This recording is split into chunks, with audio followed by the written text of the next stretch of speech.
you need a common denominator. The first one already has a common denominator.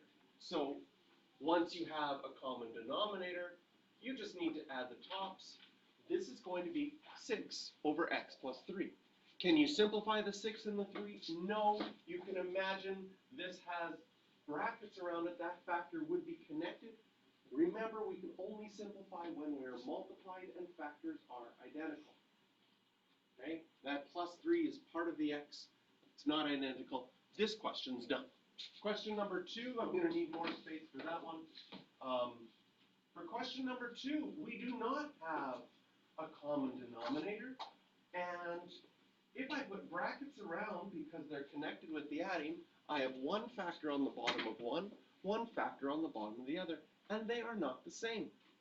This first fraction is missing the x minus 5, but if I multiply the bottom by x minus 5, I have to multiply the top by x minus 5. The second fraction is missing an x plus 3. So if I multiply the bottom by x plus 3, I multiply the top by x plus 3. Now I have a common denominator. And in fact, when I do the next step, I'm going to leave it factored as x minus 5, x plus 3. Because if you want to simplify, you have to factor anyways. So why multiply it out only to have to refactor it later? Then on the top, do you see that you would have an x minus 5? Okay? Because that's x minus 5 times 1. In the second one, the x plus 3 is going to get multiplied by the 2. I want you to do it quickly in your head. Think about what two things I'm going to write next. And check if you got it right. Or if you wrote plus 6. Why is it minus 6? Because you are subtracting all of it. This minus 2 is going to hit this one, and the minus 2 is also going to hit that one, making it a minus 6. Then our final answer here, we have like terms, x minus 2x is minus x. Negative 5 minus 6 is negative 11 over x minus 5, x plus 3. This also would get grouped together. Are any factors identical? No. So nothing can be simplified.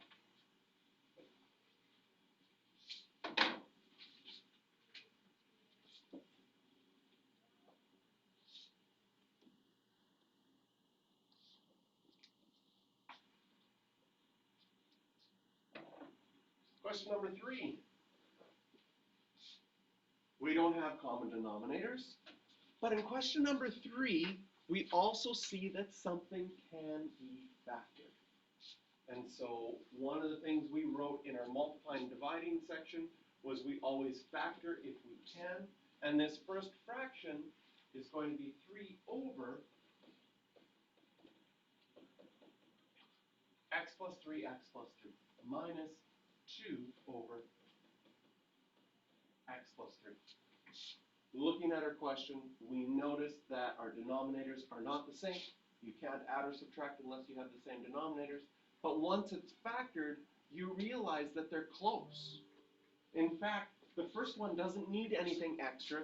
The second one just needs an extra x plus 3.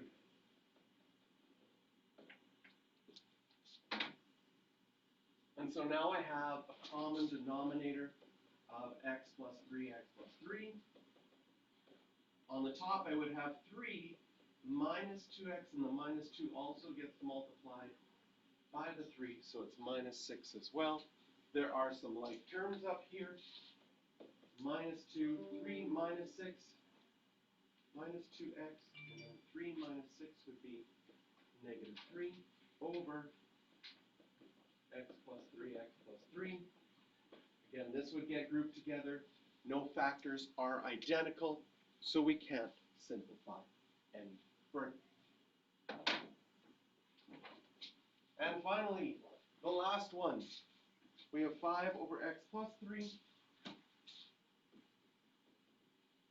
And then there's a plus sign. And 2 over x squared minus 9, recognize that as a difference of squares and factor. So our factoring skills have to be strong, because we're going to have to factor quickly and see things right away.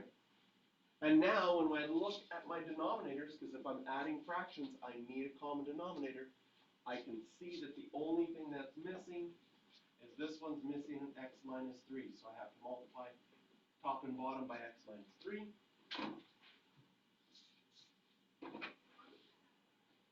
So we get a common denominator of x plus 3, x minus 3.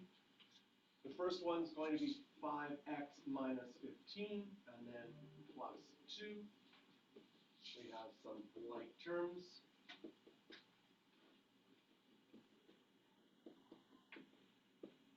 That would get grouped together. Nothing is identical, so we can't simplify.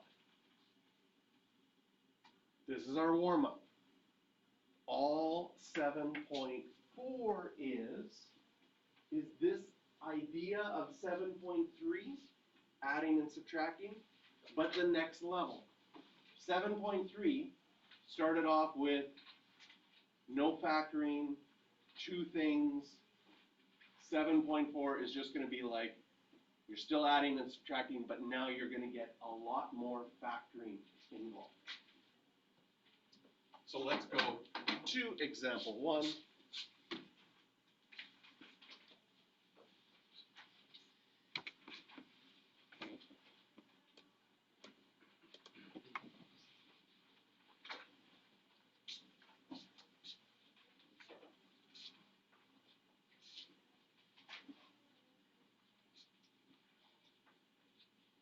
I'm going to rewrite the question so that I have some space.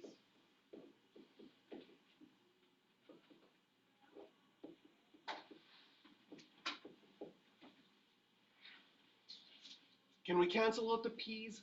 No. Okay, so you might want to add brackets to say, okay, that's a factor, that's a factor. Those get connected together. This p plus 3 is a factor, this p plus 1 is a factor. And by grouping them together, now when I look at getting a common denominator, it's not that you could just add 3, because getting a common denominator is always by multiplying. And so this one is missing a p plus 1 factor. So I have to multiply top and bottom by p plus 1. This one is missing a p minus 2 factor. So I multiply top and bottom by p minus 2. So again, our rules for fractions have stayed the same, but now we really have to know them because we're dealing with abstract ideas while we're doing it. I have to know that when I'm adding and subtracting fractions, I need a common denominator. And once I have the common denominator, I can just add the tops of my fractions. So now, can you see that you have this as your common denominator? And I'm not going to multiply it out. I'm going to leave things factored because it makes life easier to simplify if they are factored. Now that that's factored, what do I have on the top? Well, the top, I will need to multiply out because I want to combine my like terms. So p plus 1 times p minus 1, that's a difference of squares. That'll be p squared minus 1. And p plus 3 times p plus 2, that will be p squared plus p minus 6. So not only do we need to be able to factor well, we also need to distribute, multiply. In English, we sometimes say FOIL. To remember, you multiply the first, the outside, the inside, the last ones. You need to be able to multiply things out quickly as well. So this whole skill of working back and forth, factoring, multiplying out, comes back over and over again. And now we look in our numerator. Denominator is still going to be p plus 1, p minus 2. Are there any like terms? Yes, p squared plus p squared will be 2p squared. And I still have a p, and then minus 1 minus 6 is minus 7. How good do we have to be at factoring? How long does it take you to look at this and determine, can you factor it or not? Can you do the mental math that checks all the possibilities in your head to say, this can't be factored any further? And then because you're adding and subtracting, this is one complete factor on the top, nothing will simplify.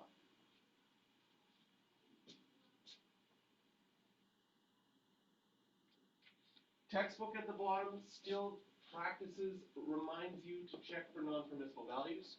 Again, I would ask you specifically to say non-permissible values, so you would not have to list these, even though they're listed in the answer sheet, but it's good practice.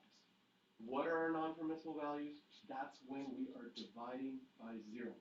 Where are we dividing? Take out a highlighter. I'm dividing, right? I rewrote the question. I divided here, and I divided there. Do we add any new dividing anywhere after that? No. So our non-permissible values, well, we can't divide by 0. I hope you can see that p can't equal 2, and p can't equal -1.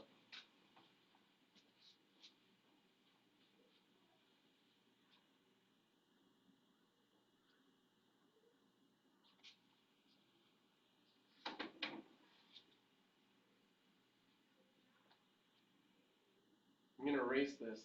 Has everybody done this first one? Yes?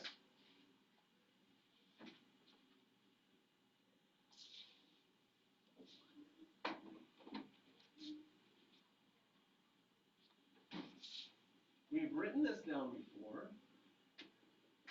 I'll remind you of it.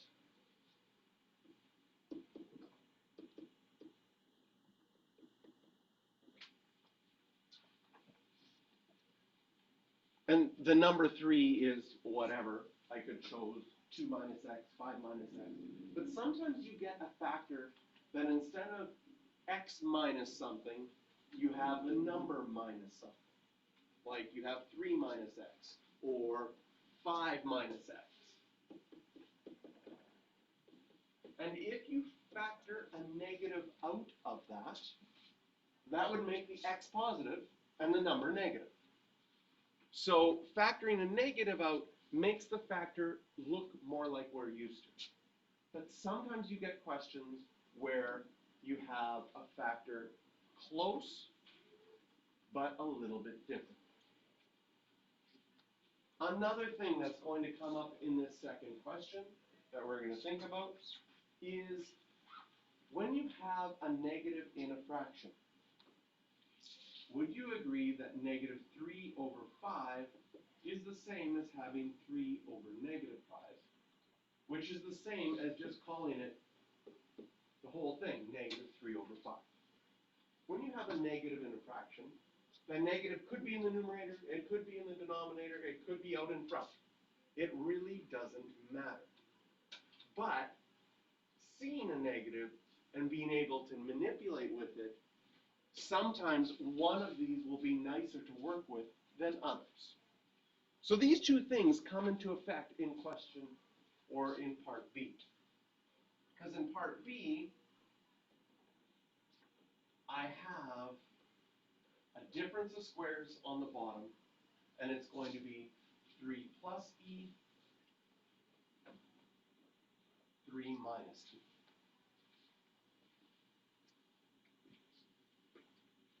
And in our first one, this would get grouped together.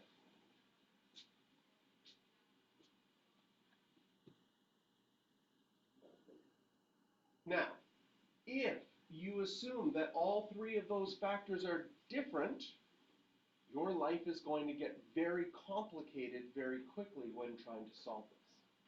However, if you notice that this one and this one are very similar, and if we factored out the negative out of that second one, they would be the same, then our life is going to be easier. So what I'm going to do is I am going to rewrite this first one, e minus 3. But in the second one, agree that e plus 3 and 3 plus e are the same? So I'm going to write e plus 3 because we like to write our variables first. But then I am going to factor out a negative 1 and make that an e minus 3.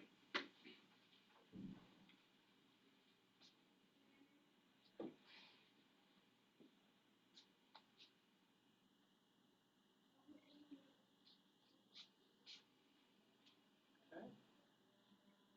Notice that I have a negative now on the bottom of my fraction. That negative 1.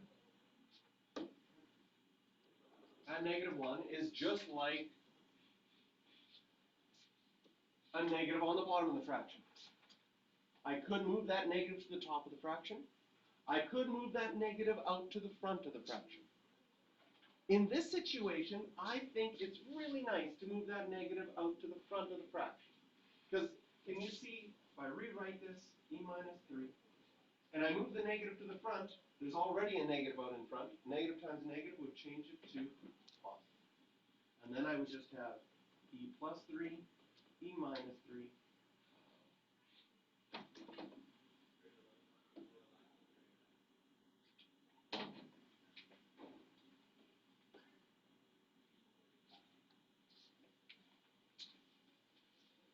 And all this preliminary work of factoring and simplifying, and we haven't even got a common denominator yet.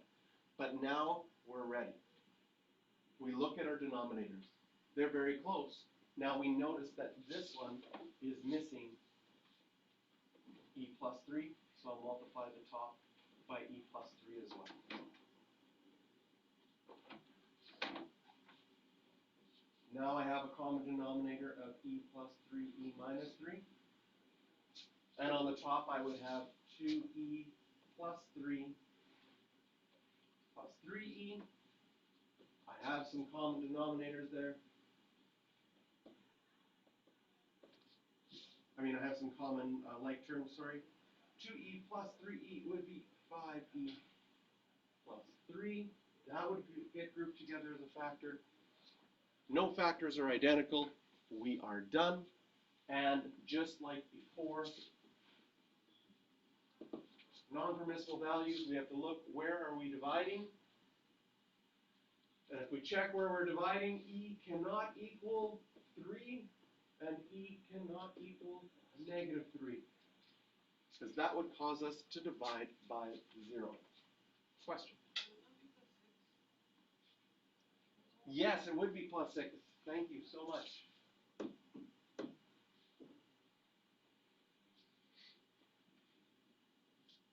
Because we have to distribute that too, so that'll be plus 6 and plus 6.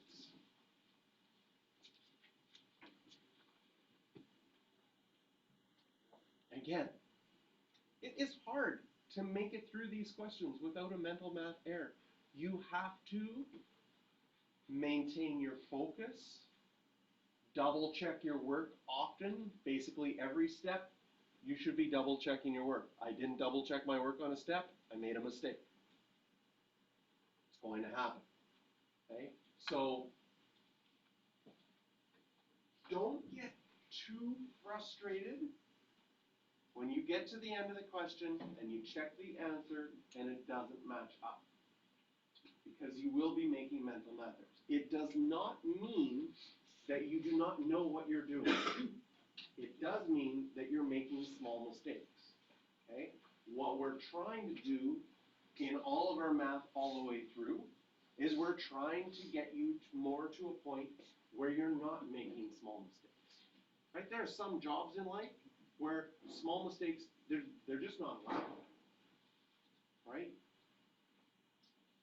You know, like I got a filling the other day. The last thing I want to hear my dentist go is, oops, oh, oops. Right? You don't, I'm frozen. I don't know what's happening. I'm awake though.